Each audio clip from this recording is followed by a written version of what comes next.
पापी करुणा की दृष्टि रखना शरण में मुझको शरण में मुझको एक बार सामने शरण में मुझको एक बार सामने दर्शन की भीख दे दो दर्शन की भीख दे दो देना है बाप है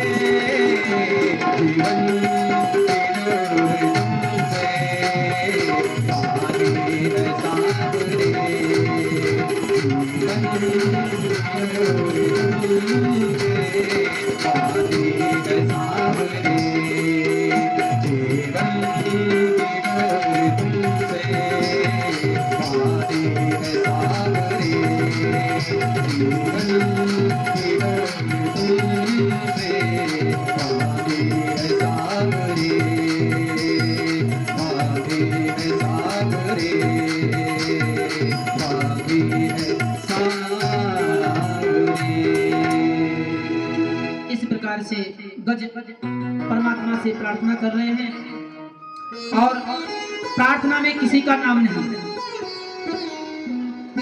प्रार्थना में किसी भी देवता का नाम नहीं है कि आप मुझे आके बता लीजिए, ऐसा कोई नाम नहीं प्रार्थना में लिया। भगवान के कान में जब इतनी सुंदर प्रार्थना पड़ी ना तो उन्होंने सोचा कि इतनी सुंदर प्रार्थना ये गज कर रहा है परंतु नाम किसी का नहीं ले रहा है, कोई देवता बचाने के लिए नहीं पहुंचे। भगवान नारायण ने कहा जो किसी की प्रार्थना नहीं वो मेरी प्रार्थना है। तुरंत गरुड़ पे आरूढ़ हो गए, गरुड़ पे आरूढ़ होकर के सुदर्शन चक्र लेकर के गज के पास पहुंचे हैं और तुरंत उस मगर का सिर काट दिया।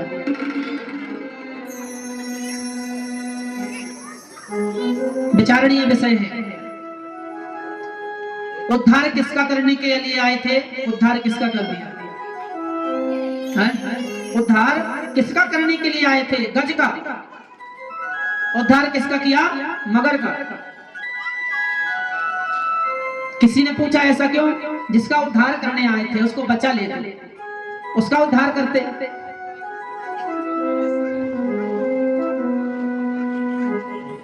सुखदेव जी कहते हैं राजन गजेंद्र कोई साधारण नहीं था। जो गज था ना वो इंद्रादुन नाम का राजा था। इसने एक बार अगस्त ऋषि आए, उनको प्रणाम नहीं किया तो अगस्त ऋषि ने कहा संत महात्माओं को देख के प्रणाम नहीं करता है, हाथी की तरह तनके चलता है, जा तू हाथी हो जाए। राजा हाथी हो गए और जो मगर था ना, ये मगर कौन था? ये था हा हा हु नाम के गंधर्व में। हा हा हु जो है ना, इनका कार्य क्या है? जो देव समाज में प्रसन्न रखने के लिए कॉमेडी करते हैं, हंसाते हैं लोगों को, ये इनका यही काम है। हा हा हु। तो हा हा हु नाम के जो गंधर्व हैं तो हंसाने के चक्कर में देवल नाम के ऋषि सूर्य अर्घ दे रहे थे और ये वहीं पे घूम रहा था। इसको मजाक सूझी और देवल ऋषि का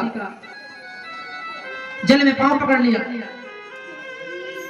देवल ऋषि जो थे घबरा गए, उन्हें लगा पता नहीं किसने पकड़ लिया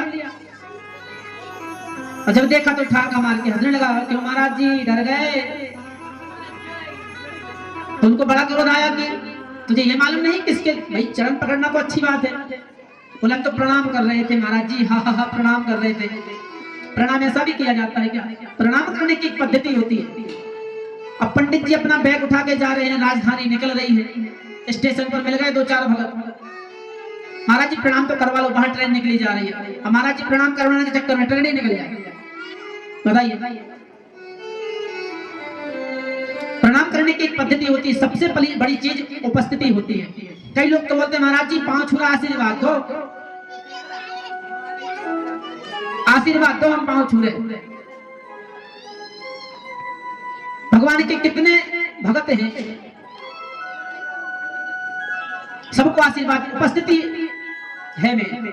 आपने मन से भी प्रणाम होता है, जरूरी नहीं कि छूने को ही मिले, मन से भी प्रणाम होता है। मन की श्रद्धा होनी चाहिए।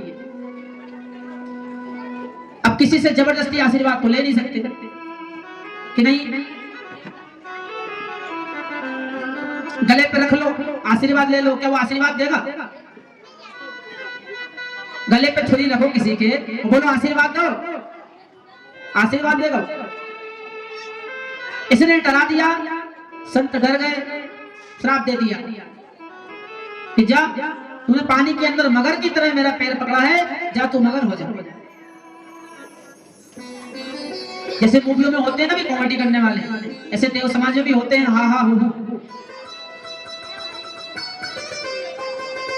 तो ये जब ज्यादा रोने लगा महाराज, मैं तो प्रणाम करने की पद्धति से, और मेरा तो काम ही है देव समाज में हंसाने का, तो मैं तो अपना कार्य ही कर रहा था, क्षमा कर दीजिए। तो संत देवर्षि ने कह दिया कि जाओ इसी तरह पैर पकड़ते रहो तो तुम्हारा उद्धार भी हो जाएगा।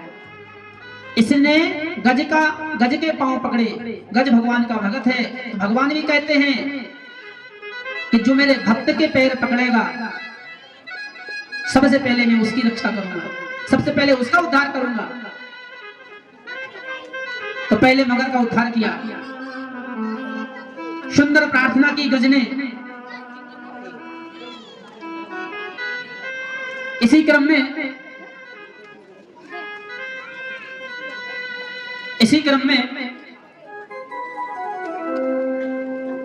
श्री राधे निवेदन है, सभी ऑनलाइन जो श्रोता कथा श्रवण कर रहे हैं लाइव, हमारे मनीष प्रजापति, आयुषी प्रजापति, चंद्रकांत प्रजापति, आयोजक करता मनीष प्रजापति, भैया ये बहुत अच्छा कार्य कर रहे हैं। भागवत कथा कराना, लोगों के अंदर सत्संग का प्रवाह कराना। मुझे लगता है इतनी पब्लिक में यदि 2 व्यक्ति ही इस कथा को सुनकर के ग्रहण करते हैं तो जीवन सफल हो जाता है। इतना सुंदर कार्य है। और उनके मनीष प्रजापति के पिताजी स्वर्गीय श्री कैलाश प्रजापति, उनकी गृह स्वामी चंदा प्रजापति, रेवाराम प्रजापति गृह स्वामी फुलिया प्रजापति, शैतान प्रजापति गृह स्वामी पुष्पा प्रजापति, इनके पुत्र कृष्णकांत प्रजापति, मीना प्रजापति, मनीष प्रजापति, आयुषी प्रजापति और हमारे सभी ऑनलाइन श्रोतागण, आपका बहुत बहुत स्वागत है हमारे चैनल में। हमारे चैनल को सब्सक्राइब करें और शेयर करें। बहुत अच्छा आयोजन हमारे मनीष भैया कर रहे हैं, विधिवत तरीके से कर रहे हैं।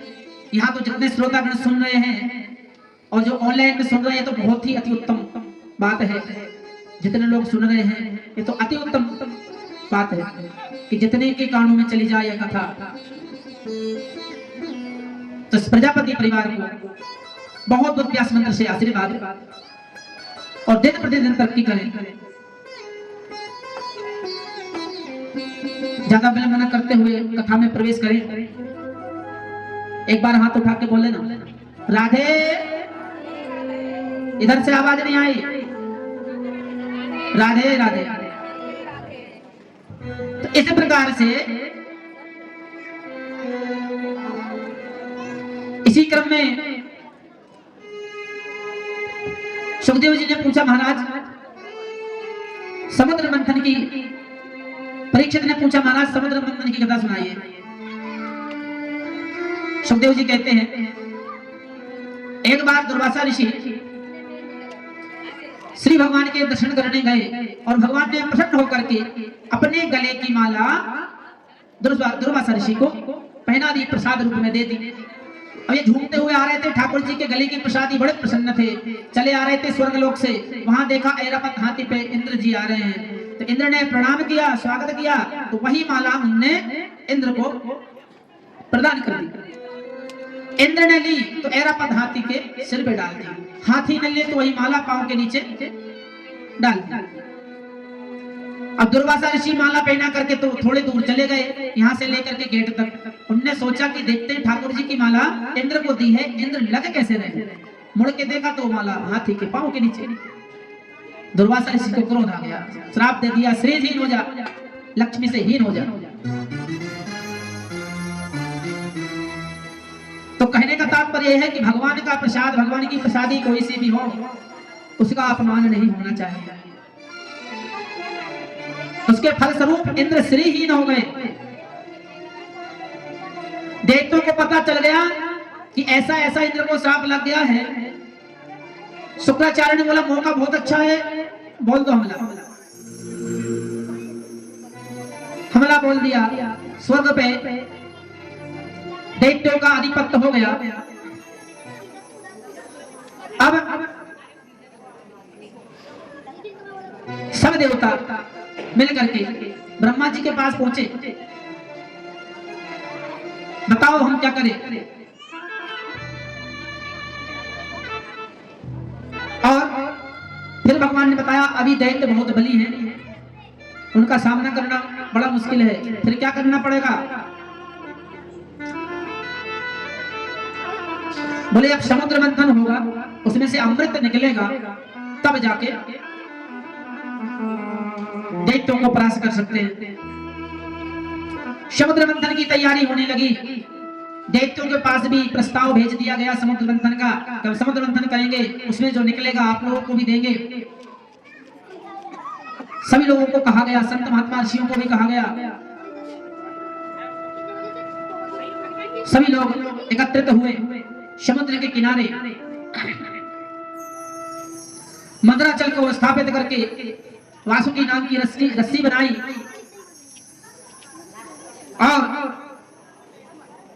रई बना करके समुद्र मंथन के लेकर के प्रारंभ कर दिया। लेकिन समुद्र मंथन जैसे ही पर्वत समुद्र में रखा तो वो पर्वत डूबने लगा। सब दैत्य बोले, देवता, अरे पकड़ो पकड़ो पकड़ो, ये तो पर्वत डूब रहा है। किसी के हाथ में लगी, किसी के मुंह में, किसी की नाक में लगी। दैत्य तो तुरंत बाहर आके खड़े हो गए, बोले भैया ना हमें वो अमृत पीना है, हम अभी मर जाएंगे तो अमृत कैसे पिएंगे।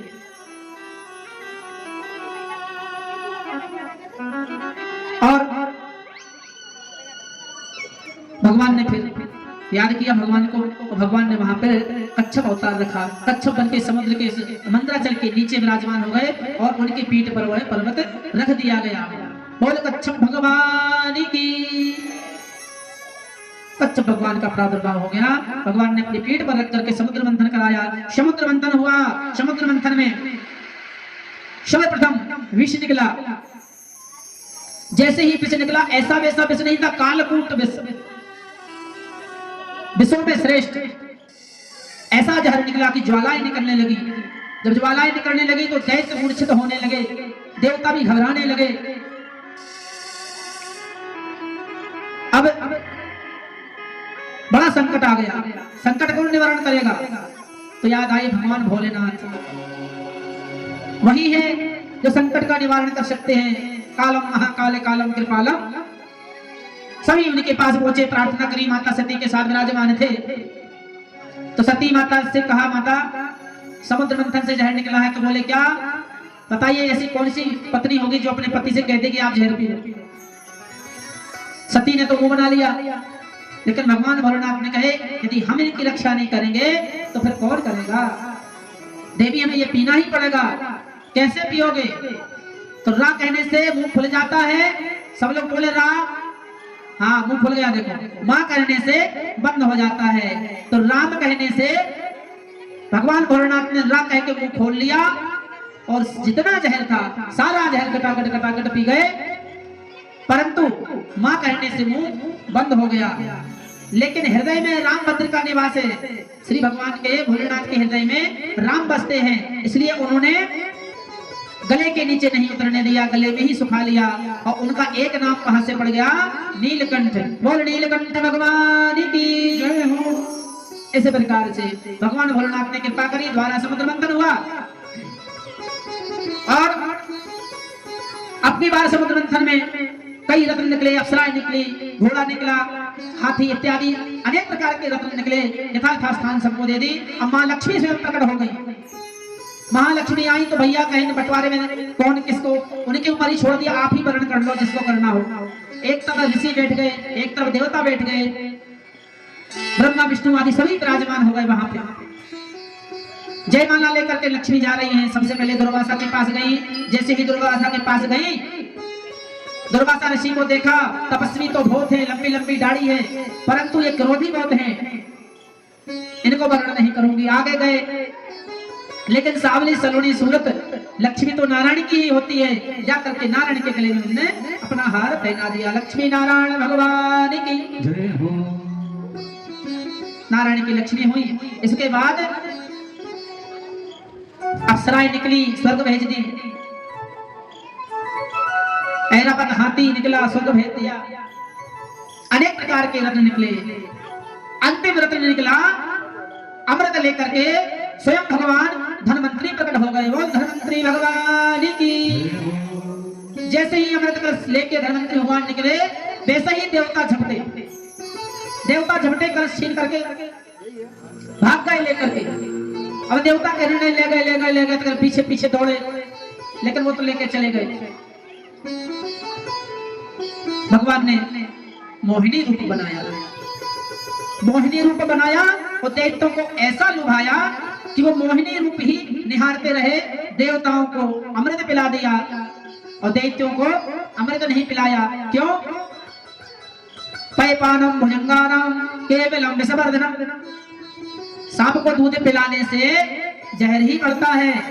पैपानम भुजंगानाम केवलम विषवर्धनम। सांप को दूध पिलाने से जहर ही बढ़ेगा और वो किसी न किसी का नुकसान करेगा। इसलिए उनको अमृत पिलाना मतलब, दैत्यों को अमृत पिलाना मतलब अनिष्ट।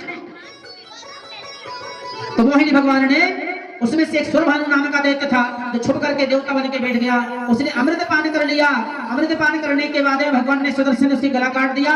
वही हो गया राहु और केतु। देवताओं ने कहा, दैत्य बोले ये तो हमारे साथ बहुत बड़ा छल हो गया है और देवताओं में दैत्यों में महासंग्राम छिड़ गया। उसको कहते हैं देवासुर संग्राम। देवासुर संग्राम छिड़ गया। उस संग्राम में राजा बलि भी मारे गए। राजा बलि को शुक्राचार्य जी ने संजीवनी विद्या से जीवित कर दिया। और श्री सुखदेव जी कहते हैं, इस घमासान युद्ध में जब राजा बलि को जीवित किया तो उन्होंने गुरु के चरणों में प्रणाम किया और कहा कि देखो बलि, मेरी बात ठीक ठीक मानते जाओगे ना तो आज भी मैं तुम्हें सिंहासन स्वर्ग का दे सकता हूं। जी महाराज, क्या करना पड़ेगा? बोले हर देवता की काट मेरे पास है, परंतु विष्णु की काट नहीं है। विष्णु की काट सिर्फ एक है, वो क्या? बोले संत ब्राह्मणों गौ की सेवा प्रारंभ कर दो, फिर ये कुछ नहीं कर पाएगा। बलि ने कहा ठीक है महाराज। बलि ने तुरंत यज्ञ स्टार्ट कर दिए। बोले इंद्र की सिंहासन पर जो बैठता है 100 यज्ञ पूरे करता है वही बैठ सकता है। 100 इसमें के आप चालू कर दिए बलि ने।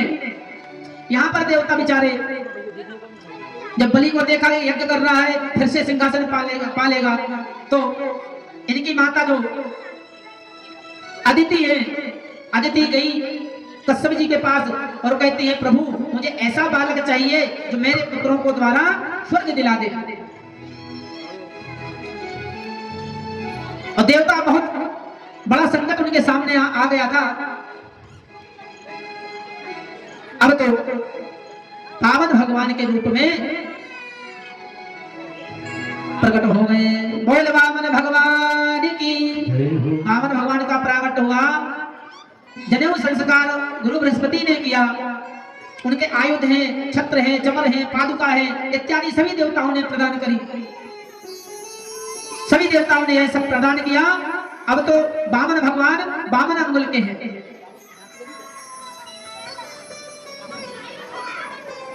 वामन भगवान जो है वो वामन अंगुल के हैं। अब तो ठुमक ठुमक करके चल रहे हैं। सबको प्रणाम किया। आप लोग जानते हो कि जनेऊ संस्कार होता है तो भिक्षा के लिए गुरु भिक्षा के लिए भेजते हैं कि जाओ भिक्षा मांग के लाओ। और वो भिक्षा ला करके किसको दी जाती है? गुरु को। ऐसे ही वामन भगवान से कहा भिक्षा मांग के लाओ।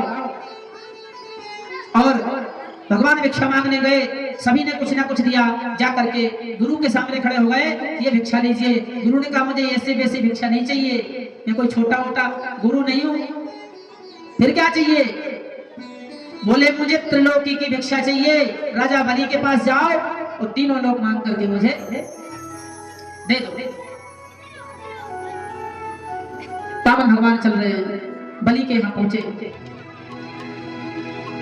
बहुत सुंदर गीत के माध्यम से हम इस झांकी को निहारेंगे। हो तेरे द्वार खड़ा भगवान, हो तेरे द्वार खड़ा भगवान, भगत भर रे झोली। देखिए आप लोग वामन भगवान अपने द्वार पे खड़े हुए हैं। भगवान द्वार पे खड़े हैं भगत की भिक्षा के लिए। तो आप लोग भी अपना पल्लू थैला लो। त्रिलोकी की भिक्षा के लिए जा रहे हैं। ओ तेरे द्वार खड़ा भगवान, भगत भर दे रे झोली, भगत भर दे रे झोली। तेरे द्वार खड़ा भगवान, भगत भर दे रे झोली, भगत भर दे रे झोली। तेरा होगा बड़ा एहसान कि युग युग तेरी रहेगी शान, भगत भर दे रे झोली, भगत भर दे रे झोली। तेरे द्वार खड़ा भगवान, भगत भर दे रे झोली, भगत भर दे रे झोली।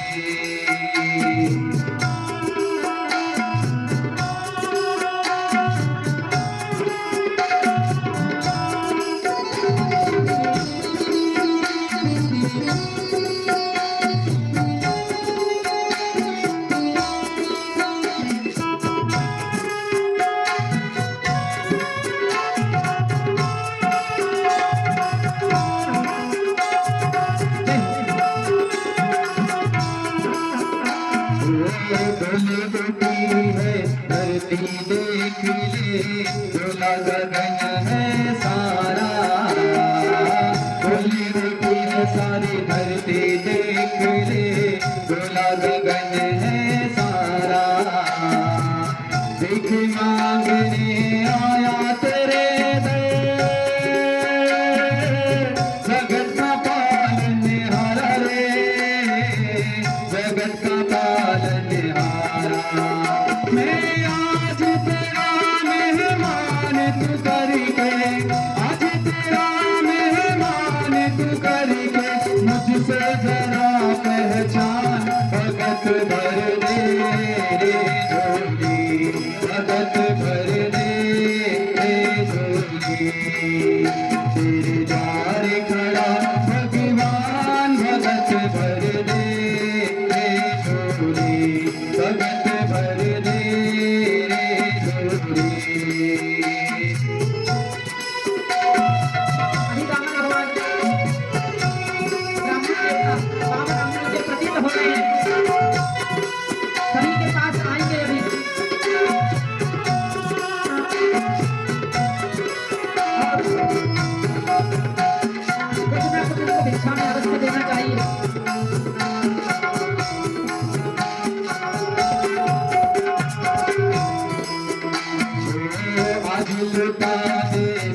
बस अपना मान ले कहना मेरा आज लुटा दे सर बस अपना मान ले कहना मेरा आज लुटा दे सर बस अपना मान ले कहना मेरा आज लुटा दे सर बस अपना मान ले कहना मेरा मिट जाएगा पल में तेरा जन्म जन्म का प्यारे जन्म जन्म का मेरा सकल अभिमान अमर सकल अभिमान अमर कर ले तुम अपना दान भगत भर दे भगत भर दे रे छोरी तेरे द्वार करा भगवान भगत भर दे रे छोरी भगत भर दे रे छोरी तेरे द्वार करा भगवान भगत भर दे रे छोरी भगत भर दे रे छोरी भगत भर दे रे छोरी भगत भर दे रे छोरी। बोल बामन भगवान की। इस तरह से बलि के दरबार पर बामन भगवान पहुंच गए भिक्षा के लिए। भिक्षाम ने ही जैसे ही भिक्षा के लिए पुकार लगाई, राजा बलि यज्ञ पर बैठे थे। शुक्राचार्य ने बोला रुको, यज्ञ से मत उठना, मैं देखता हूं कौन है। मंत्रियों को भेजा, कौन है? बोले कोई ब्राह्मण देवता प्रतीत होते हैं, भिक्षा के लिए आए हैं। ठीक है, उन्हें अंदर ले आइए। बामन भगवान अंदर गए हैं भिक्षा के लिए। और आचार्य जी से निवेदन है कि बामन भगवान की जो भिक्षा की दक्षिणा की थाली पहुंचा दो, कोई देना चाहे तो उसमें डाल सकते हैं। आचार्य जी से निवेदन है भिक्षा के लिए एक हाँ झोली ब्राह्मण देवता को दे दें, जिसको जो डालना हो डाल देंगे। इस प्रकार से बामन भगवान पहुंचे। अब बलि ने कहा, शुक्राचार्य तो कहते हैं, ने तुरंत दृष्टि से देख लिया कि मुझे तो लगता है ये वामन के रूप में स्वयं नारायण आया है, विष्णु आया है।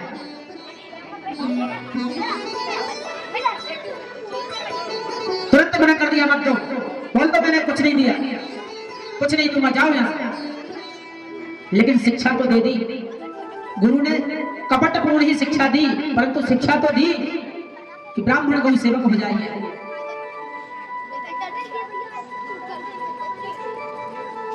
और शिक्षा के लिए जो आध्यात्मिक कर्म होते हैं ना, वो तो अद्वितीय होते हैं, वो कभी नष्ट नहीं होते। राजा बलि ने कहा मैं झूठ नहीं बोलूंगा। यहाँ पर नीति बताई शुक्राचार्य ने, बोले कुछ जगह ऐसी होती है जहां झूठ बोलने से पाप नहीं लगता। स्त्री नर विवाहे च प्रत्यार्थी प्राण संकटे वो ब्रह्मांड हिताय नानतम स्यात गुप्सितम। यहाँ पे बताया कि इतनी जगह झूठ बोलने से पाप नहीं लगता। किसी कन्या के विवाह हो रहा है, अच्छी जगह कन्या कहीं जा रही है, उसका विवाह हो रहा है, तो उसमें विघ्न नहीं डालना चाहिए, बोल देना चाहिए थोड़ा बहुत, ठीक है। वो तो प्रचलन है भैया। श्रीमती को प्रसन्न करने के लिए यदि थोड़ा बहुत सहारा लिया जाए झूठ बोलने का, तो कोई बड़ी बात नहीं, बोल देना चाहिए। हाँ, अब जैसे मान भैया ठीक है, अभी तो अपने कॉलोनी का मंदिर है, तो भैया ध्यान से सुन लेना, कॉलोनी का मंदिर है, चले जाओ, माता रानी बैठी है, फक्कड़ भोलेनाथ बैठे, दर्शन करे, लौटे आए। अब यदि कहीं घुमाने के लिए बाहर ले जाए, बांके बिहारी के दर्शन करने के लिए ले जाए, और बांके बिहारी का जो हार पहने हैं ना, कम से कम 10 तोले का, और कहीं वहीं में चल गई मैं तो यही हार चाहिए, मुझे भी ऐसा हार दिला दो तो दिक्कत हो जाएगी। तो वहां क्या बोलेगा, नहीं मैं नहीं दिलाऊंगा, चलो चलो घर दिला दूंगा। प्रसन्न हो गया। इसमें झूठ बोलने में पाप नहीं लगता। किसी का सारा धन लुट रहा हो और एक झूठ बोलने से उसका सर्वस्व बच रहा हो तो झूठ बोलने में पाप नहीं लगता। गो ब्राह्मण हृदय, गौ और ब्राह्मण में गाय के यदि कोई कसाई आया किसी गाय के पीछे पड़ा है या किसी भी जीव के पीछे पड़ा है, उसने पूछा भैया आपने गाय देखी क्या, तो आप क्या बोलोगे, इधर गई मैंने देखी इस साइड गई। यदि आपको पता चल जाए नहीं बोलोगे ना, उसके प्राण बच जाएंगे। थोड़े से झूठ बोलने से गौ के प्राण बच जाएंगे, तो वहां झूठ बोलने से पाप नहीं लगता। किसी ब्राह्मण को कुछ यदि कोई दान में दे रहा है, भिक्षा में दे रहा है, दान में दे रहा है, तो उसको टोकना और रोकना नहीं चाहिए।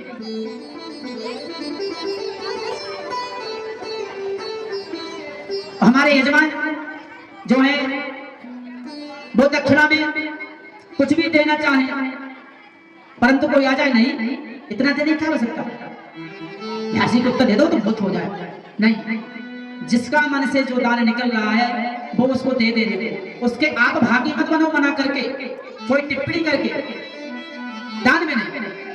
यदि ऐसा जो करता है ना उसका तो पाप लगता है। तो भैया यदि वो पंडित जी को 1100 देने वाले हैं या 11,000 देने वाले हैं, आपने कह दिया इतनी क्या आवश्यकता, 5 ही दे दो तो 5 वो आपको तो मिलेंगे नहीं, मिल जाएंगे कि नहीं साहब, 5 ब्यास जी को मिलेगा, 5 हमको मिलेगा, बात बन गई।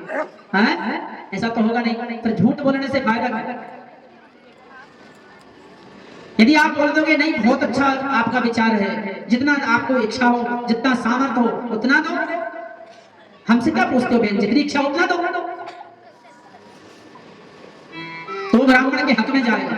अब ये मत सोच लेना पंडित जी लाइन अपनी फिट कर रहे हैं, आप तो यजमान से कांटेक्ट कर लेना, कोई दिक्कत नहीं। मैंने आज तक जितनी भी कथा करी है, आज तक कभी अपनी दक्षिणा तय नहीं की। और मेरी 11 कथाएं अभी मैं ऐसी करूंगा, ये 6वीं या 7वीं कथा है, 6वीं और 7वीं कथा है कि यजमान से अपने मुख से मैंने कभी 1 रुपए की याचना नहीं की।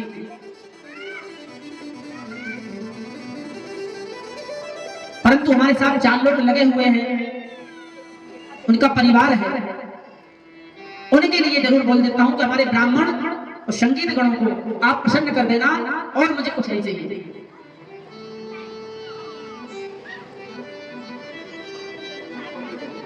पाप के बाप का पता है क्या नाम है, पाप के बाप का नाम पता है क्या है, कौन जानता है पाप के बाप को, इधर जानता है कोई, पाप के पापा जी कौन है। हाँ चलो हम बताते हैं, थोड़े से दृष्टांत से समझ लेते हैं।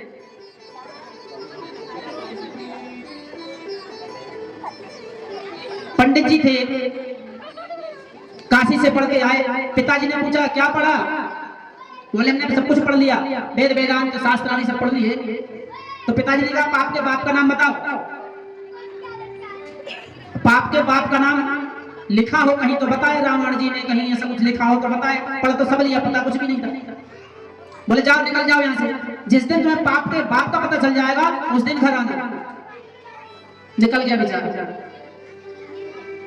रास्ते में चला ही जा रहा था, उसको बहुत तेज प्यास लगी, एक घर मिला और घर में उसने बोला मुझे प्यास लगी है पानी पिलाइए। उनने तुरंत पानी पिला दिया। बाद में पूछते हैं भैया आप कौन हैं,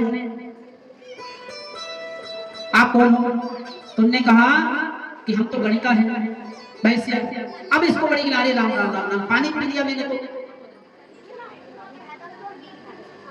तो उसने कहा महाराज पानी तो पी लिया आपने, अभी यहाँ से जहां आप जा रहे हो रास्ता बहुत दूर है, रात हो गई है, क्या दिक्कत है, थोड़ा रात भर सोने को है, यहीं सो जाओ। तो उसने कहा हम और यहाँ सो जाए। बोले देखो महाराज जी, हमारा सीधी सीधी बात है, मुझे ना आप यहाँ पे सोएंगे तो 500 रुपए दक्षिणा देंगे। उसने कहा भैया पानी तो पी लिया और 500 मिल ही रहे हैं, क्या दिक्कत है, सो जाओ। सोने ही तो है, कोई बात नहीं, सो गया।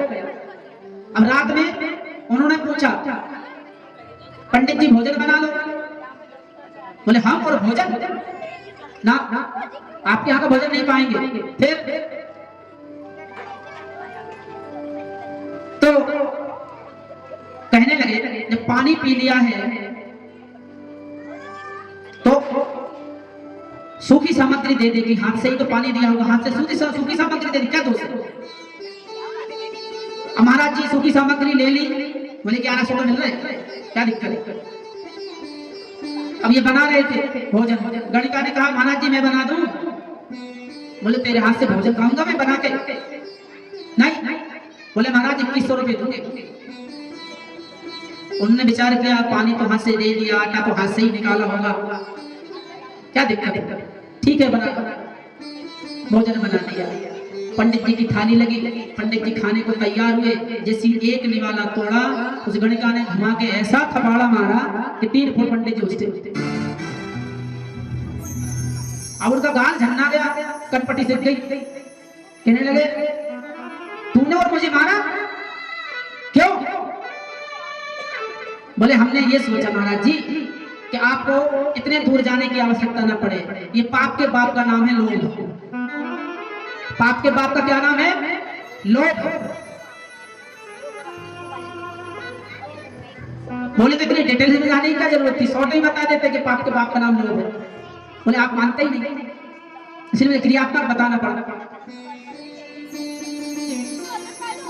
तो पाप के बाप का नाम है लोभ, इसलिए धर्म में लोभ नहीं करना चाहिए। भगवान ने यदि दिया है तो दान भी करना चाहिए। और भगवान ने 2 हाथ दिए हैं, एक दाने के लिए दाहिना हाथ।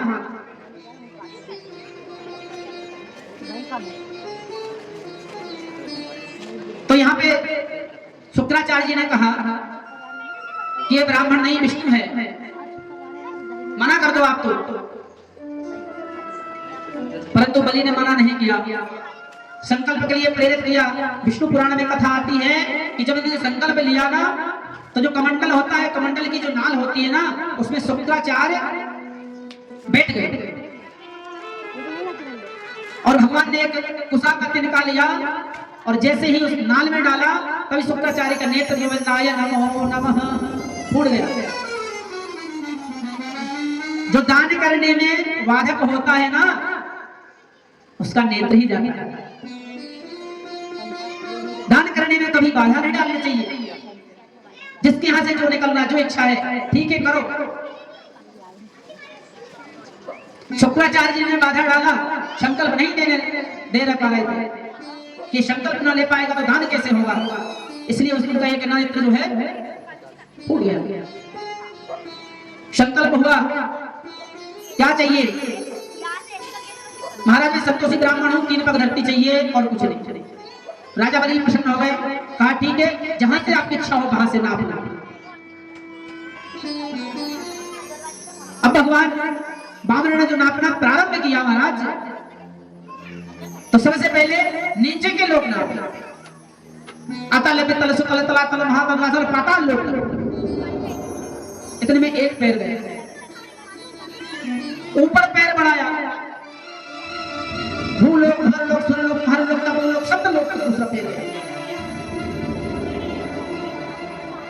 कहते हैं किसी पहाड़ में हमारे प्यारे कामन प्रभु की अंगुष्ठा से थोड़ा सा रक्त निकल गया, वो रक्त ब्रह्मा जी ने कमंडल में ले लिया और कालांतर पर वही गंगा मैया हुई। गंगा महारानी की,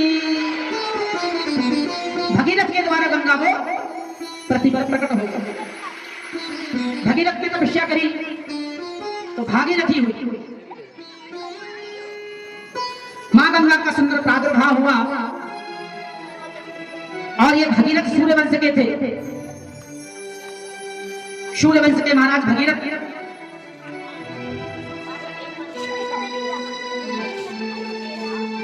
ऐसा सुंदर बावन भगवान का सुंदर अवतार हुआ। और तीसरा पग जब धरने को बढ़े तो बोले राजा बलि, दो में तो हमने त्रिलोकी नाप ली, तीसरा कहाँ रखा? राजा बलि ने बोला महाराज ये बताओ, दान बड़ा होता है कि दाता? दान बड़ा होता है कि दाता? अभी तो आपने मेरा सिर्फ दान ही दान लिया है, दाता तो अभी आपके सामने खड़ा है। महाराज तीसरा पग मेरे सिर पे रखो। बलि महाराज के सिर पे रखा। भगवान गदगद हो गए, प्रसन्न हो गए, ले जाकर के गुरु को भिक्षा में दी तीनों त्रिलोकी की संपत्ति। भगवान ने त्रिलोकी की संपत्ति अर्पण करी अपने गुरुदेव को। और बलि पाताल लोक में चले गए।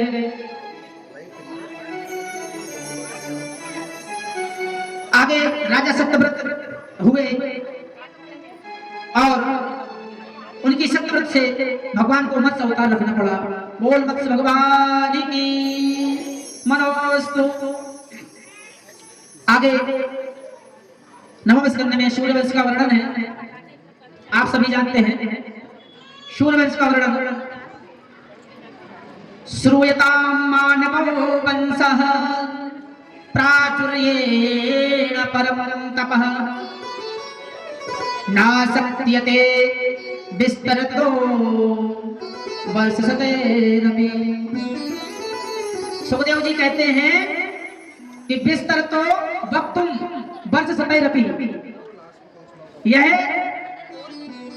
सूर्यवंश की कथा इतनी पावन है कि ये 100 वर्ष में भी पूर्ण नहीं हो सकती। इसलिए परीक्षित बहुत संक्षिप्त कहेंगे हम सूर्यवंश।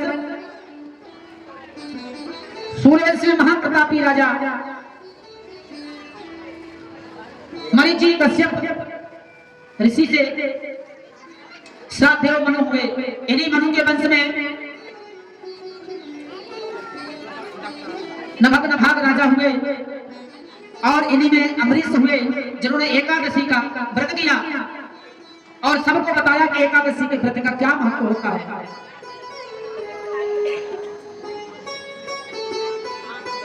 महाराज राम कृष्ण तो एक है, अंतर नहीं निमेष, इनके नयन गंभीर है, उनके चपल विशेष। राम और कृष्ण में सिर्फ एक ही अंतर है, इनके नयन गंभीर हैं, हमारे मर्यादा पुरुषोत्तम श्री रामचंद्र जी गंभीर हैं और हमारे श्याम सरोने नटखट लला इनके चपल है, चंचल है। ये अंतर है, वस्तुतः दोनों एक ही है। तो इनके ही वंश में अंशुमान आदि राजा हुए, खड़वांग आदि राजा हुए और आगे चल करके इसी वंश में महाराज रघु हुए,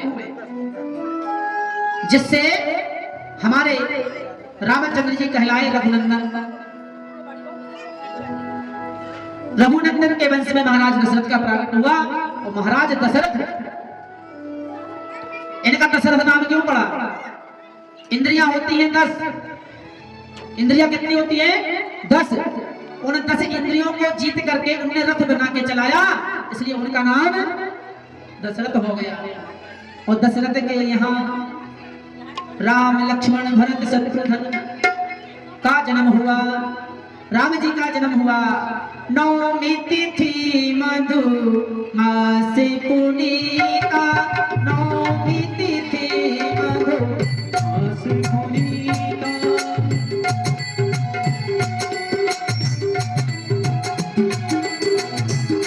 नौमी तिथि मधु मास पुनीता, नौमी तिथि मधु मास पुनीता। अब जित हरि प्रीता, नौमी तिथि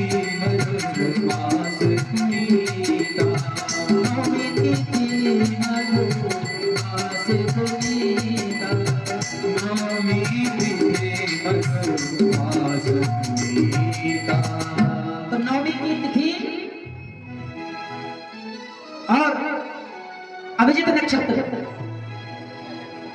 भगवान का प्राकट हुआ। माता मैया प्रबोधित होने लगे, कौशल्या माता प्रबोधित होने लगे।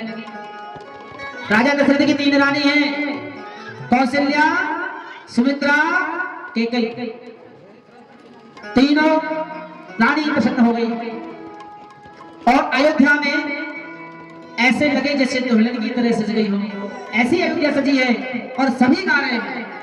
भय प्रगति कृपाला दीन दयाला कौशल्या हितकारी हर्षित महतारी नमि मनहारो अद्भुत रूप विचार लोचन अभिरामा तन घन जावा विजयाल विजधारी रोशन बनिमाला नयन विचारा शोभा बंधु भरारी गहरी कर जोड़ी हस्त जोड़ी माया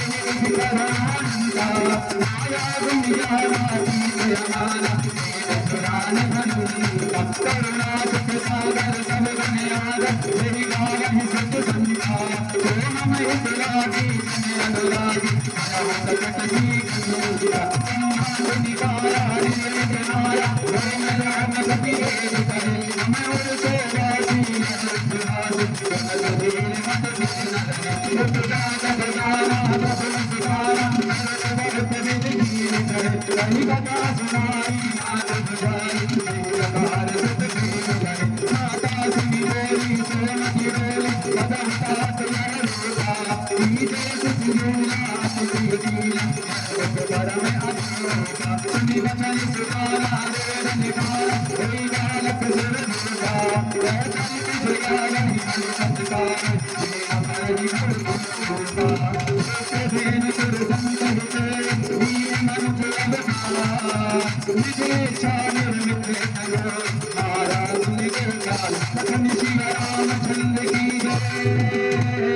इस तरह से सभी लोग स्तुति गा रहे हैं। भगवान रामचंद्र जी का प्रकट हो गया। अब ऐसा खुशी का माहौल था मेरे प्रिय भक्तों। लेकिन कहते हैं जहां पर खुशी वहां पे गंभीर होते हैं, जहां पर खुशी वहां पे गंभीर होते हैं। लेकिन चिंता मत करो, चिंता मत करो। जहां गम होते हैं वहीं तो फिर खुशी के माहौल होते हैं। इस खुशी को किसी की नजर लग गई, भगवान का प्राकट हुआ, विवाह हुआ। विवाह के पश्चात ही मुझे लगता है, ऐसा आप लोग तो समझ लेना, लेकिन मुझे लगता है कि अक्सर विवाह के बाद ही विवाद बनता है। बनता है कि नहीं? इसके पहले कोई दिक्कत नहीं रहती, विवाह के बाद ही विवाद बनता है साहब। जहां श्रीमती जी आई और अपनी भोग जमाना चालू किया, सबसे पहले नजर चाबी पर, दूसरे नंबर भाभी पर। भाभी नहीं रहेगी, या तो मैं या भाभी, ऐसे ही कुछ मन में विचार आ गए। हाँ, ऐसे ही विचार मंथरा ने डाल दिए कैकेयी के अंदर। उन्होंने 3 वर मांग लिए, 3 वर मांग लिए। याद दिला दिया राजा दशरथ को कि 3 वरदान मांगने के लिए आपने हमसे बोला था, अब वह 3 वरदान मुझे चाहिए।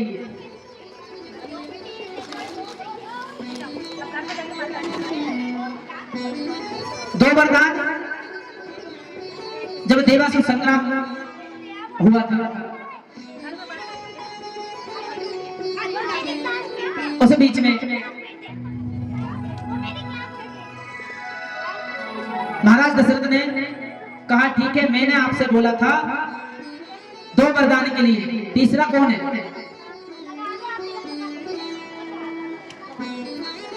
लेकिन मुझे लगता है कि 2 वरदान मांगे थे, परंतु 3 वरदान क्यों मैंने बोला? तीसरा वरदान ये बोला कि कैकेयी जैसी भगत मुझे संसार में कोई दूसरी नहीं लगती कि जिसने अपना सुख नहीं देखा, ये नहीं देखा कि यदि मैंने ऐसा कर दिया तो मेरा ही सिर्फ नाम रहेगा, इसके आगे कोई मां अपनी बेटी का नाम कैकेयी नहीं रखे। ये विचार था कैकेयी मैया का। ये दो वरदान वरदान मांगने के पीछे ये विचार था। तीसरा वरदान ये था, कौन सा वरदान देवी?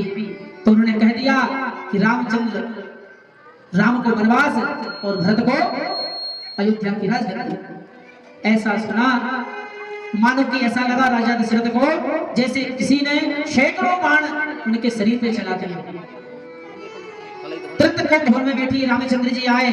उन्होंने कहा माते आपकी आज्ञा है, अवश्य जाएंगे। और रामचंद्र सीता जी को लेकर के वन की ओर गमन किए हैं। वन में जाकर के भीलों का भी उद्धार किया और सुमंतक को वापस अयोध्या भेज दिया। और सुमंतक ने जो समाचार दिया कि रामचंद्र जी नहीं लौटा पाए, तो यहाँ पर राम वियोग में राजा दशरथ ने अपने तुरंत प्राण त्याग दिए। राम राम कही राम कही, राम राम कही राम, हे राम हाय राम, हे राम हे राम करते करते अपने प्राणों का अंत कर दिया, प्राणांत कर दिया। कुछ ही देर में हमारे लाला का जन्म होने वाला है। कुछ ही क्षणों में भादों का महीना होने वाला है। अभी चैत्र का महीना चल रहा है ना, थोड़ा सा टाइम लगेगा। भगवान रामचंद्र जी वन में गए, अशोक वाटिका में उन्होंने बहुत दिन तक निवास किया। सीता का हरण हो गया, रावण का मरण हो गया और लौट करके पुष्पक विमान में बैठ करके अयोध्या में श्री रामचंद्र जी का पुनः राज तिलक हो गया। बोल रामचंद्र भगवान की। ठीक उसी प्रकार जिस प्रकार 22 जनवरी को राजा रामचंद्र अयोध्या में विराजमान हुए थे। विराजमान तो पहले से ही थे। अच्छा एक बात मुझे आप बताने की कृपा करें।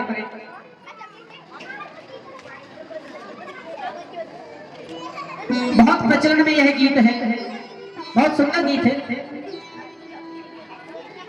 परंतु इस गीत का सारांश जो पहले शब्द का है वो थोड़ा मुझे भाव की दृष्टि से देखे तो अच्छा। परंतु ये बताओ क्या रामचंद्र जी कहीं गए थे? कहीं गए थे क्या? अयोध्या में पहले नहीं थे क्या? हाँ, अयोध्या में पहले रामचंद्र जी नहीं थे क्या? थे ना? फिर काहे को राम आएंगे तो दीप जलाऊंगी। हाँ? गए कहां थे? अरे वो तो वही थे। है? राम आएंगे तो अग्नि सजाऊंगी। इसका मतलब भाव उनके क्या है? राम कहीं गए थे? राम कहीं नहीं गए। राम तो वही अयोध्या में थे और आज से नहीं अनादिकाल से थे और हैं वो अनादिकाल तक रहेंगे, वो कहीं नहीं जाते। बहुत सुंदर गीत है, भावना। परंतु इस गीत का रहस्य, गीत बनाने से पहले उसका रहस्य भी हमें जानना आवश्यक होता है।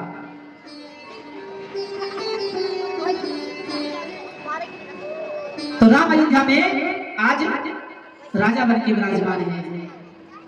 बहुत वर्षों तक उन्होंने राज्य किया। अंततः गोलोक धाम को पधार गए। अब राजा रामचंद्र के चरणों में स्तुति करते हुए हम यही विराम देंगे और आगे कृष्ण कथा कहना है। सुखदेव, इसमें लिखा है कि सुखदेव जी ने सिर्फ एक श्लोक में राम कथा कही है। कितने श्लोक में? एक श्लोक में पूरी राम कथा भागवत में कही है। क्योंकि राम कथा का यदि विस्तार करते ना तो 100 साल से भी ऊपर लग जाता और राम कथा पूर्ण नहीं होती। एक श्लोक में पूरी राम कथा से सुखदेव जी ने कही। तो आइए स्तुति के साथ रामलला के चरणों में नमस्कार करके अपन चित्रवृक्ष की ओर चलेंगे। श्री रामचंद्र कृपालु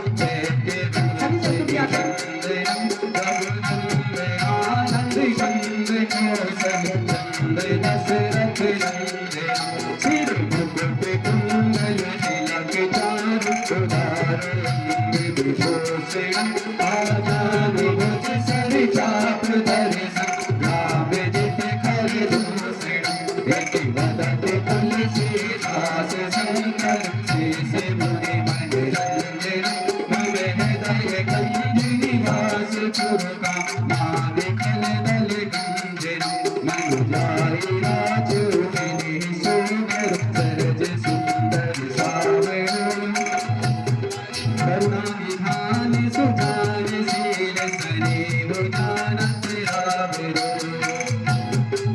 एक हाथे गणि अशीष सुनि सिय सरित हिय हर्षित हरि तुलसी भवानी पूज पुनि पुनि मुदित मन मंदिर चली जानी गौरी अनुकूल सिहि हर सुन जाई कही मंजुल मंगल मूल बाहु अंग फरकन लगे। बोलिए रामचंद्र महाराज की बोलिए राम दरबार की अयोध्या नाथ भगवान की अयोध्या धाम की।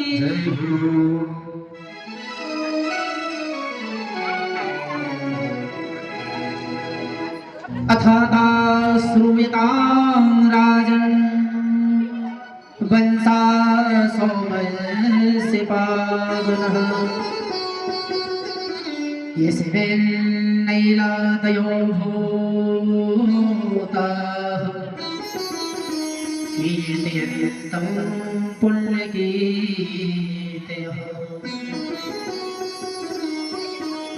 बड़ा ही सुंदर पावन चंद्रवंश है और चंद्रवंश की विशेषता है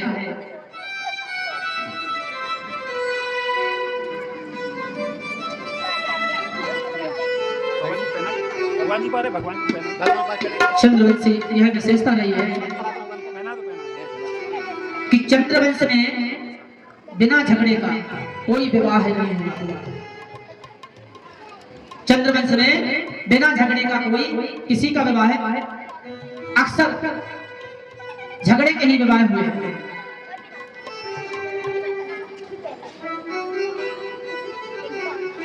चंद्र से लेकर के गोविंद तक अभी से मुकाबले हो रहे हमारे के नहीं कह रहे जल्दी बोलो हैप्पी बर्थडे टू यू। हमने कहा थोड़ा वेट करो हमारे भक्तों को और जाने दो। हाँ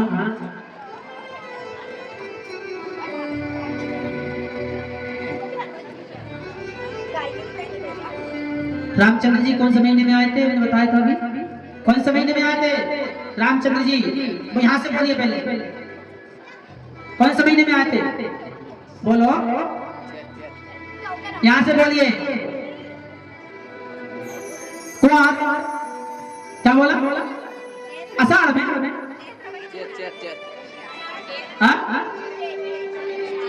कोई बोलेगा आषाढ़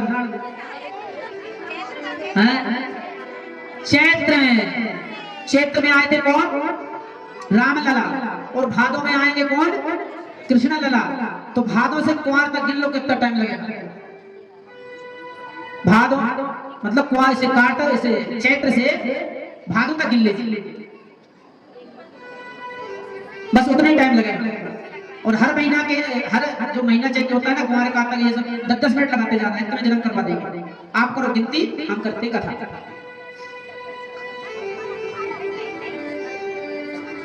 आज की कथा लड्डू वाली है।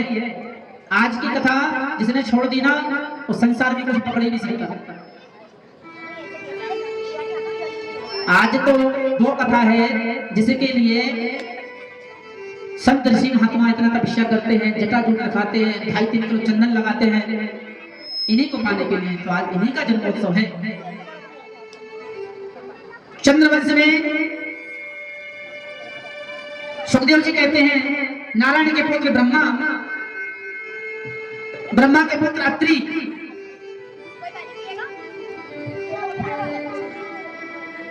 ब्रह्मा के पुत्र अत्रि और अत्रि के पुत्र श्रीमान चंद्रमा जी। चंद्रमा के पुरूरवा और पुरूरवा के 6 पुत्र हुए। उर्वशी के गर्भ से 6 पुत्र हुए।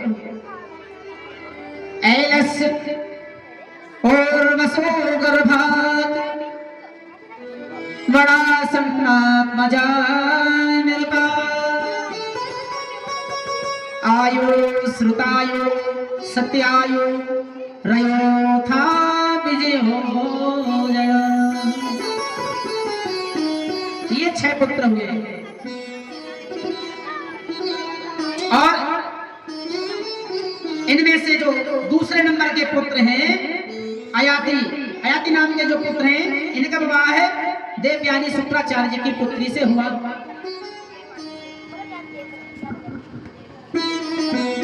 राजा परीक्षित ने पूछा, महाराज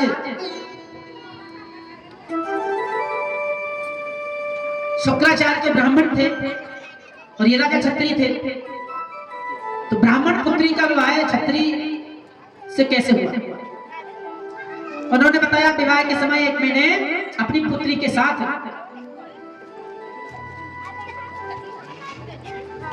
सेवक बना के भेजा था और राजा ने गंधर्व विधि से उनसे विवाह कर लिया था। सुखदेव जी कहते हैं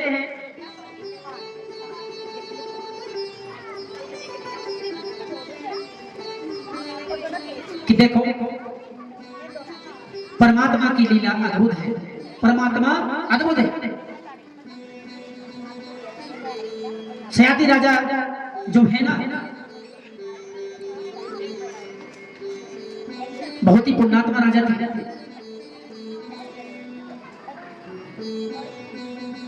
इन्हीं के वंश में रंती देव बड़े विचित्र राजा हुए। चंद्रवंश में इनके अलावा और ऐसा कोई राजा नहीं है रंती देव के अलावा जो परोपकार, ऐसे परोपकारी भी राजा हुए, परोपकारी।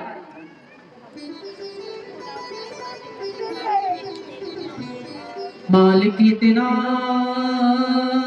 दीजिए, मालिक इतना दीजिए, जाबे कुटुंब सहाय, मैं भी भूखा ना रहूं। और घर में कोई साधु ब्राह्मण संत कोई भी आ जाए तो वो भी भूखा न जाए, मैं भी भूखा ना रहूं, साधु भी भूखा न जाए। ऐसे रंती देव महाराज हुए, बड़े दिव्य पावन राजा।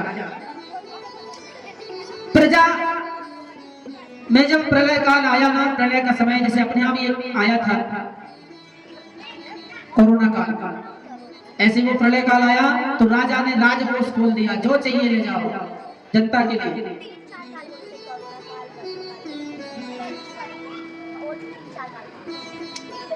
और इनके वंश में आगे चल करके कुरु हुए। राजा कुरु से चला कौरव और पांडव का वंश, कौरव और पांडव का वंश राजा कुरु से चला। याति के पुत्र जो यदु है ना, इन्हीं के यहाँ हमारे गोविंद का प्राकट्य हुआ, इसी वंश में प्राकट्य हुआ। इनके वंश में एक राजा देववेद हुए, इनकी 2 पत्नी अर्जन और प्रजन। 2 पत्नियों में से जो छोटी वाली 2 पत्नियों में से जो प्रजन और अर्जन, इनके में से एक सूरसेन और एक उग्रसेन, 2 बेटे हुए। दूसरी पत्नी के जो सूरसेन के पुत्र वसुदेव आदि हुए, सूरसेन के पुत्र वसुदेव आदि हुए। सुखदेव जी कहते हैं राजन, इन्हीं वसुदेव की, इन वसुदेव की 7 पत्नियां थी। पौलवी, रोहिणी, भद्रा, मदिरा, रोचनायला, देवकी, प्रमुखासन, पत्न्यां की दुंदवी। इनकी 7 पत्नियां थी, पौरवी, रोहिणी, भद्रा, मदिरा, रोचना, इला और 7वीं सबसे छोटी देवकी।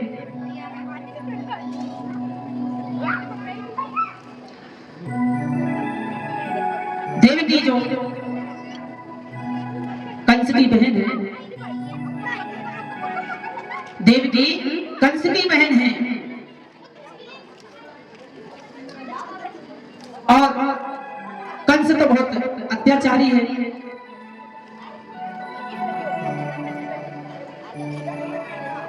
अत्याचारी है कंस बहुत, परंतु जब उसे एक बार दृष्टि कंस की अपनी बहन पे पड़ी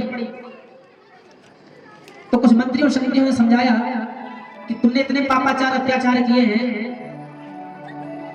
और तुम राजकुमार हो, राजा बनना है तो प्रजा का दिल जीतना पड़ता है। ये आपके लिए बहुत अच्छा मौका है, बहन का विवाह कर दो। कंस ने कहा ये तो बात बहुत अच्छी बोली। एक बात बताऊं आपसे, शंख और मूर्ख दोनों फूंकने से बचते हैं। शंख को जब तक आप फूंकेंगे नहीं, फूंक नहीं लगाएंगे तो उसमें से आवाज निकलेगी नहीं। ऐसे ही मूर्ख व्यक्ति के कान जब तक आप भरोगे नहीं, अरे भरते के आजकल तो खा जाते हैं, कान खाने वाले कम थोड़ी।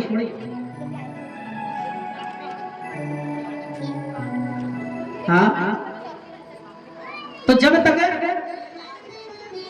ऐसे ही कंस के कान भर दिए तो ठीक है, विवाह कंस तैयार हुआ। प्रजा में सूचना मिली कि कंस अपनी बहन देवकी का विवाह वसुदेव से कर रहे हैं। प्रजा तो प्रजा है, जनता जनार्दन तुरंत तारीफ करना चालू कर दी, पढ़ाई करना चालू कर दिया। अरे हम तो कंस को बहुत दुष्ट मानते थे, वो तो अच्छा राजा है, देखो अपनी बहन का विवाह कर रहा है और हमने सुना है स्वयं डोली में बिठाने जाएगा, बहुत सारा हीरे जवाहरात सब कुछ दिया, बहुत धूमधाम से विवाह कर रहा है। सहानुभूति दी। झांकी आंकी की तैयारी हो तो श्रीमान जी कर ली हो शीघ्रता से।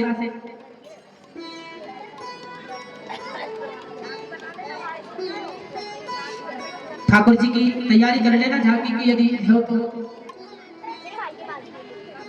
तो निवेदन है मेरा कि धूमधाम से विवाह कंस ने किया और डोली में बिठाया।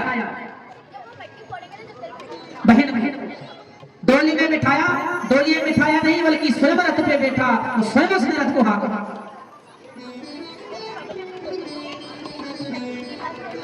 और वसुदेव बड़े प्रसन्न हैं, बहुत प्रसन्न वसुदेव हैं, परंतु जैसे ही रथ को हाँका है, रथ की टाप चढ़ाई,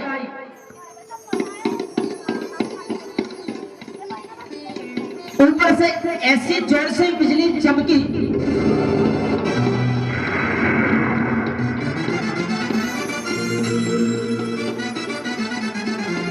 देवताओं की आवाज आई।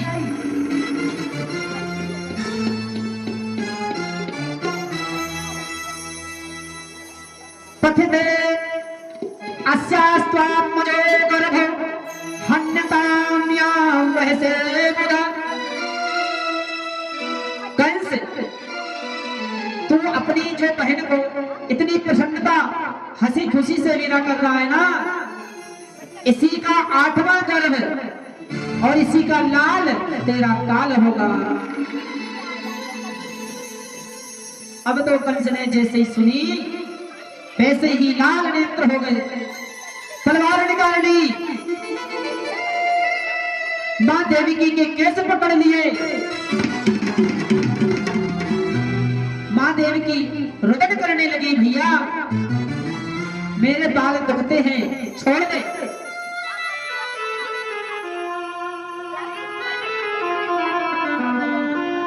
कंस बोला जब नहीं रहेगी देवकी तो कैसे होगा 8वां पुत्र। वसुदेव ने यहाँ बहुत कंस को शिक्षा दी, बहुत नेकी बताई और ऐसा होना चाहिए।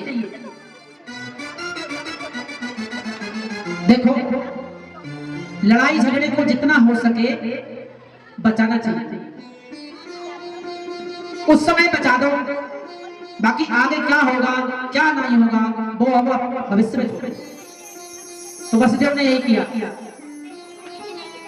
कंस से कहा कि देखो, यदि अभी देवकी को मानते हैं तो अपयश हो, कहीं कि अपनी बहन को ही मान दिया। दूसरी बात, देवकी माता देवकी से आपको अष्टम गर्भ से भय है। आप अष्टम गर्भ की बात करते हैं और हम कहते हैं इसको छोड़ दो, जितने भी बच्चे होंगे मैं सब आपको दे दूंगा, जो करना है सो करना। उन्होंने सोचा अभी तो बचो, ये तुरंत दुष्ट है, तुरंत मार देगा, आगे पता नहीं है 8वें तक ये जीवित रहेगा कि नहीं। समय पे छोड़ दिया, कहा ठीक है, मुझे विश्वास नहीं है, कारागार में डाल दिया, कारागार में डाल दिया। यहाँ आया, पिताजी को भी कारावास में बंद कर दिया, मंत्रिमंडल अपना बना लिया, बहुत सारे निशाचर को इकट्ठा कर लिया।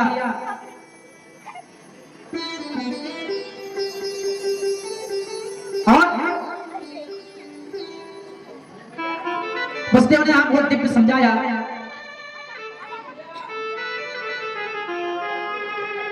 अब तो भादों का महीना आने वाला है, भगवान का जन्म होने वाला है, सभी देवता इंतजार कर रहे हैं। बड़ा सन्नाटा सा छाया है, बड़ा सन्नाटा सा छाया है, आसमान में बादल छाए हुए हैं, बिजली गड़गड़ाहट हो रही है, आंधी तूफान चल रहे हैं।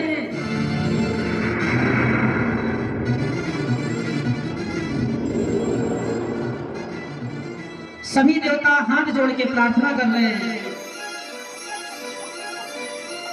सत्याग्रतम। देखिए, सभी देवता हाथ जोड़ के भगवान का स्वागत कर रहे हैं। आप लोग भी हाथ जोड़ के गर्व से भगवान का स्वागत करेंगे। सभी लोग हाथ जोड़ के स्वागत करिए भजन के माध्यम से। स्वागतम कृष्णा।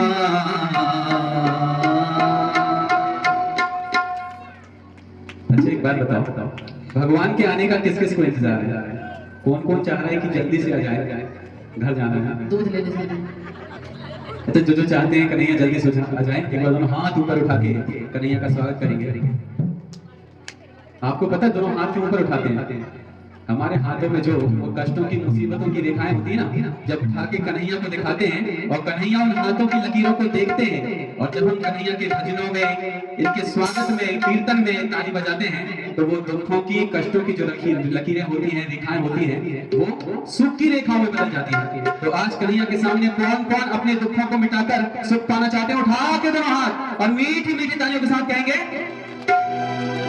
स्वागतम कृष्णा, स्वागतम कृष्णा, स्वागतम कृष्णा, स्वागतम कृष्णा, स्वागतम स्वागतम शरणागतम कृष्णा, स्वागतम स्वागतम शरणागतम कृष्णा, स्वागतम स्वागतम शरणागतम कृष्णा, स्वागतम स्वागतम शरणागतम कृष्णा, स्वागतम कृष्णा, स्वागतम कृष्णा, स्वागतम कृष्णा, स्वागतम कृष्णा। देखिए, ये भगवान का स्वागत कर रहे हैं।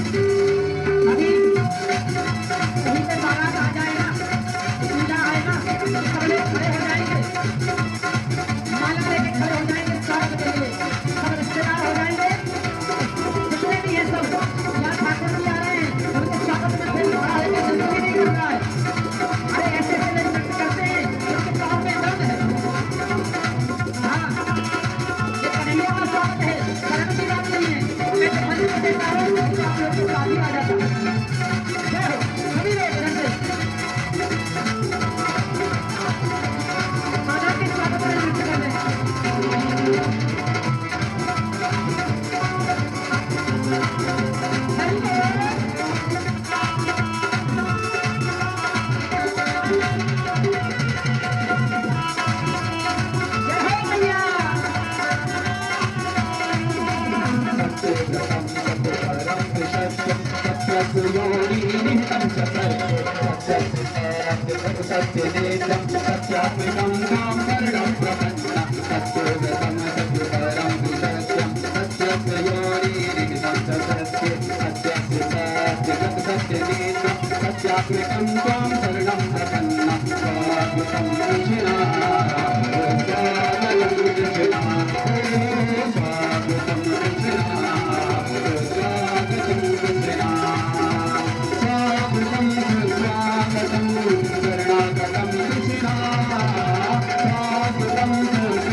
बाल कृष्ण लाल की अभी आ जाने तो अभी कभी आज नहीं है अभी तो स्वागत अभी हो रहा जन्म है। नहीं हुआ है कन्हैया का। जब जन्म होगा तब जब ये थाली बजानी है। अभी जन्म नहीं हुआ, अभी तो स्वागत ही हो रहा है। सभी लोग अपने यथावत स्थान पर बैठ जाएं। तो देखिए सभी लोग इस तरह देवता से दिव्य स्वागत किया और झांकी भी निकली बहुत दिव्य। अब भगवान का प्राकट्य हो रहा है। देखिए वहां पे इतना हल्ला गुल्ला नहीं हुआ। जब भगवान वहां पर प्रकट हुए ना, जन्म हुआ ना जेल में, तो जेल में इतना हल्ला गुल्ला नहीं हुआ। इतना हल्ला गुल्ला जेल में होता ना तो कंस के जो अनुचर है ना ले लटका जाते मारने के लिए। इसलिए वहां भगवान चुपचाप ही रहे। भगवान ने कह दिया कि देखो आज तो मेरी रक्षा आप लोग को करनी होगी और आगे मैं आपकी रक्षा करूंगा। तो भगवान नारायण रूप में प्रथम जेल में प्रकट हुए। मथुरा की जेल में नारायण के रूप में आ गए। तो माता बोली कि ये बताओ चतुर्भुजी रूप लेकर आप आए हैं, कोई क्या कहेगा? ऐसा भी कोई बेटा होता है क्या कि चार हाथ हो, शंख चक्र गदा पकड़ लिए हो? ऐसा कोई बेटा होता है क्या? बोले आपने बोला था, वरदान मांगा था, और मैं उस वरदान को सत्य करने के लिए मैया आ गया। आप मेरी मैया और मैं आपका लाला। बोले मैंने लाला आने के लिए कहा था, आप तो पापा बन के आ गए। हाँ पुत्र बन के आने को कहा था, पिता बन के आ गए। फिर क्या करूं? बोले शंख चक्र चार हाथ गायब कर दो, दो हाथ गायब कर दो। भगवान ने तुमको हाथ गायब कर दिए, शंख चक्र हटा दिया। अभी बैठ जाइए आप लोग, बैठ जाइए। जगह कम पड़ रही हो तो इस साइड आ जाइए। मथुरा से गोकुल के भी दो रास्ते होंगे, और यहाँ भी दो रास्तों में ही टेंट लगा है। तो वसुदेव भी इधर से घूम के उधर से निकले।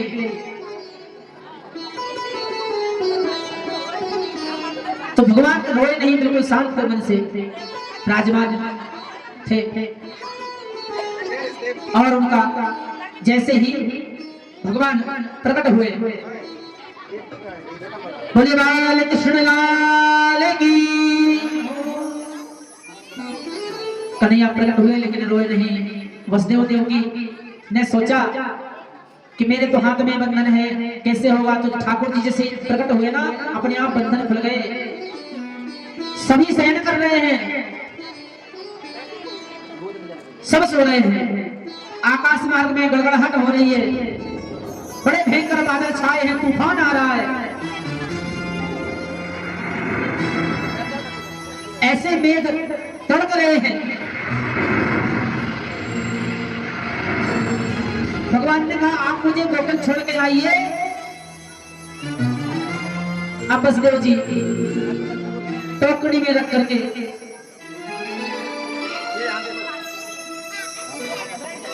बढ़ रहे हैं आगे। तब तक यमुना जी बहुत आ गई। ऐसी जोर से बारिश हो रही, यमुना जी गलगल कर रही है।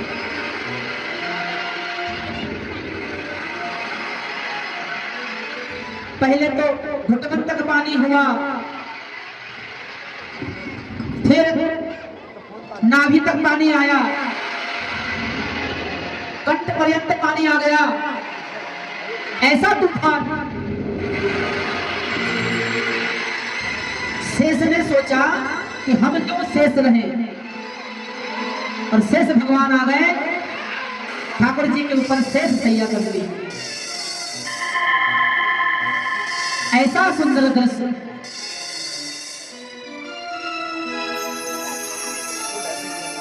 पानी रुकने का नाम ही नहीं ले रहा है। कितने कीड़े पतंगों की आवाज आ रही है।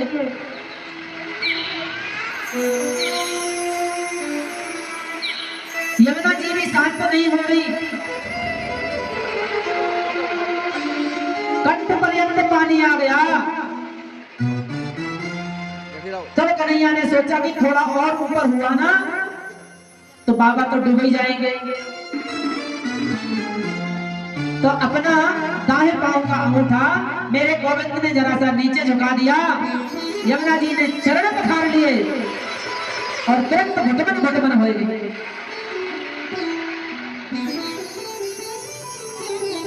वसुदेव पहुंचे तो ये तो कब उन्होंने अदला बदली कर दी, किसी को पता नहीं चला। लेकिन एक बात याद रखिए कि जब भगवान को सिर पे रखते हैं ना तो बंधन खुल जाते हैं साहब।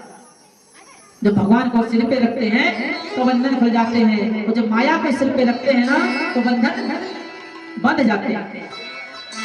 जैसे ही हमने कान्हा को सिर पे रखा, द्वारपाल भी सो गए, ताले भी चटाचट टूट गए, पांव की बेड़ी, हाथ की हथकड़ी सब अपने आप टूट गई। वहां यशोदा मैया को पता नहीं चला कब क्या हो गया। वहां से कन्या को उठाया, लाला को सुलाया और वापस फिर से उसी कारावास में आ रहे हैं। पीछे मुड़ के देखा तो फटाफट गेट अपने आप बंद हो गए, ताला लग गया, बेड़ियां लग गई, हाथ में हथकड़ियां लग गई। ऐसे ही हमारा जीवन है। जब तक हम माया को लेके चलेंगे ना सिर पे, अब आप लोग कहोगे मेरे सिर पे तो माया नहीं है, सिर पे माया नहीं है माया। किसके सिर पे माया नहीं है आप ही बता दें, बताइए किसके सिर पे माया नहीं है? किसके सिर पे माया है? माया किसके सिर पे है? नहीं बताए, काय को बताएंगे? कहेंगे पंडित जी हाँ मुझे माया लग रही। हाँ तो माया है। अब जो है माया के प्रति यदि हम अग्रसर होते हैं तो माया लगती है, और माया में रह के भी हम जीवन जी सकते हैं। यही कला सिखाती है भागवत। देखो जो माया में रह के नाचे वो है जीवात्मा। जो माया के बीच में रह के नाचे वो कौन है? जीवात्मा। और जो माया के बीच में रह के भी माया से निर्लेप रहे, माया से दूर रहे, वो है महात्मा।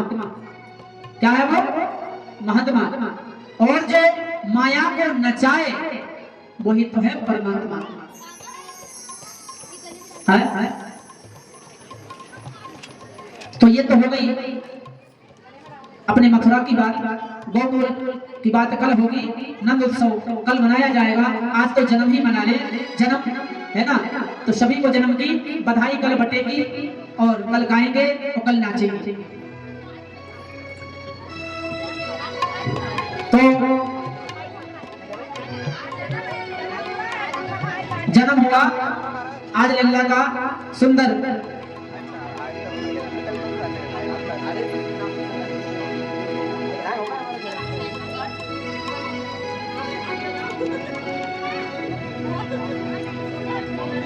नंद घर आनंद भयो, हे नंद घर आनंद भयो, जय कन्हैया लाल की।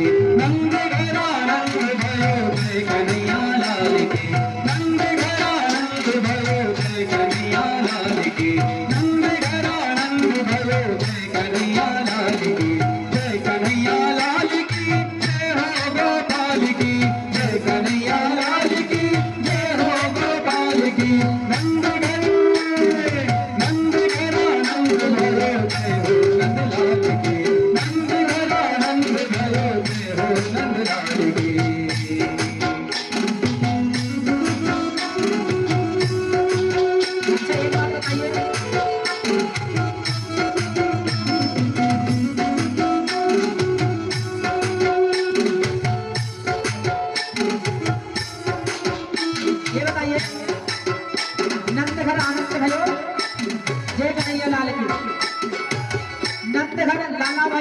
ऐसा नहीं बोला।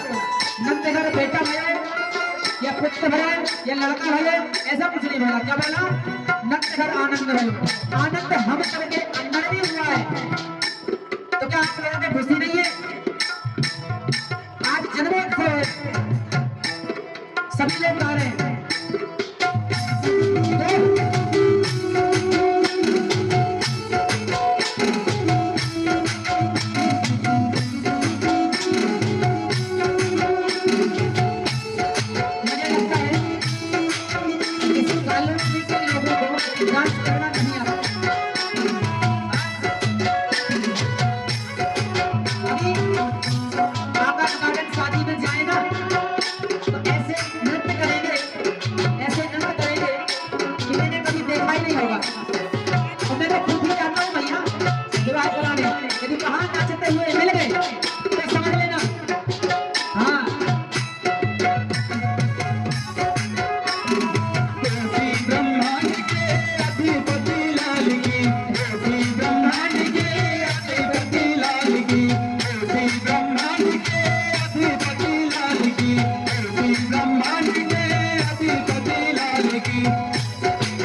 you.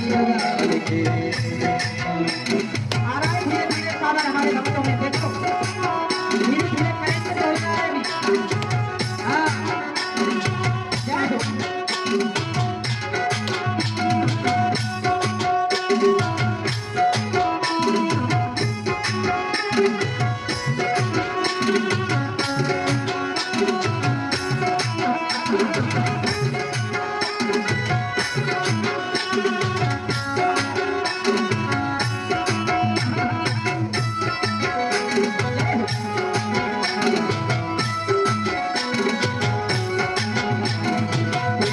ब्रह्मांड के अधिपति लाल की, ब्रह्मांड के अधिपति लाल की, ब्रह्मांड के अधिपति लाल की, ब्रह्मांड के अधिपति लाल की। भैया चराने आए, भैया चराने आए, भैया चराने आए, भैया चराने आए, जय हो गोपाल की, जय हो गोपाल की, जय हो नंदलाल की, जय हो गोपाल की, जय हो नंदलाल की। नंद घरे, नंद घरे, नंद घरा नंद भरो जय कन्हैया लाल की, नंद घरा नंद भरो जय कन्हैया लाल की, नंद घरा नंद भरो जय कन्हैया लाल की। नंद घरा नंद भरो जय कन्हैया लाल की, नंद घरा नंद भरो जय कन्हैया लाल की, नंद घरा नंद भरो जय कन्हैया लाल की, नंद घरा नंद भरो जय कन्हैया लाल की, नंद घरा नंद भरो जय कन्हैया लाल की, नंद घरा नंद भरो जय कन्हैया लाल की। बाल कृष्ण लाल की। अच्छा एक बात बताइए, अपने अपने घरों में बच्चों का जन्मदिन किस किसने मनाया है? सच में मनाया है? तो जब बच्चों का जन्मदिन होता है तो क्या कहते हैं? बर्थडे तो कहते हैं, लेकिन केक कटता है, कटिंग होती है, तब क्या कहते हैं? Happy birthday to you. तो आज हमारे कन्हैया जी का भी जन्म हुआ है, तो सभी लोग मिलकर कन्हैया को बधाई देते हुए कहेंगे,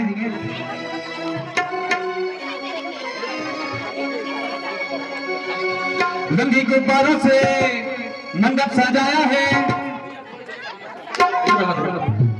रंगी गुब्बारों से मंडप सजाया है, मिश्री मावे का एक केक मंगाया है, रंगी गुब्बारों से मंडप सजाया है, मिश्री मावे का एक केक मंगाया है, इसको चखेगा श्याम और हम क्या कहेंगे? जय हो नीलवा के बिहारी लाल की जय। भरने की माटी तालियों के साथ हम सब बोलेंगे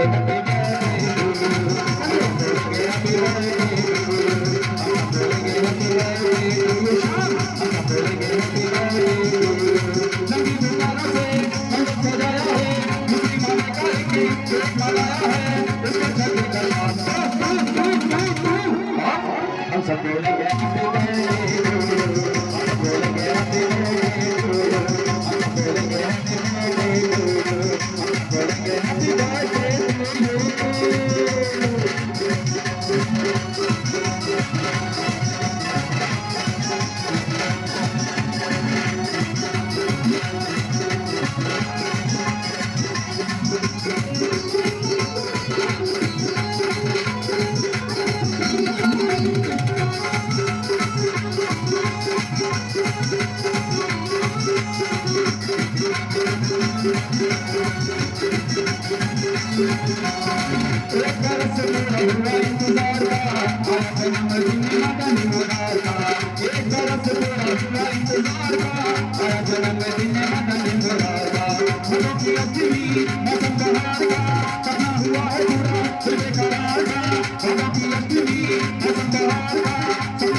और आज हिताक्षी और भूमि का भी जन्मदिन है, इसलिए उन्हें भी जन्मदिन की बहुत बहुत बधाई, बहुत बहुत शुभकामनाएं। हम सब बोलेंगे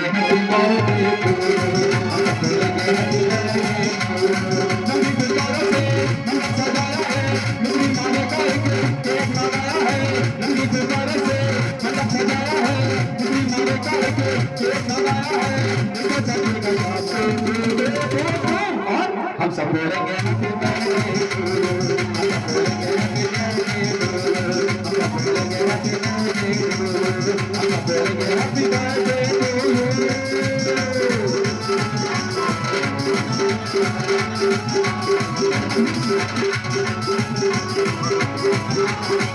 है